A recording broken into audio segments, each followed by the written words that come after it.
أنا مش مهندس تشطيبات، التشطيبات دي مرحلة من مراحل شغلي، لكن مش هي هويتي الأساسية ولا هو دوري الحقيقي في أي مشروع.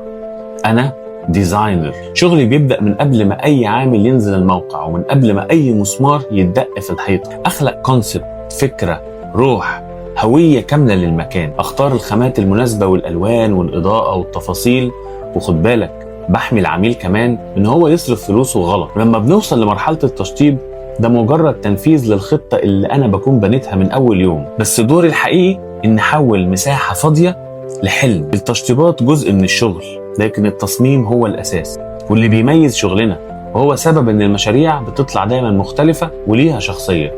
فلو هنتكلم بصراحة، أنا مش بتاع تشطيبات، أنا بخلق تصميم وبقود الرحلة كلها من أول الفكرة لحد ما المكان يبقى جاهز للحياة.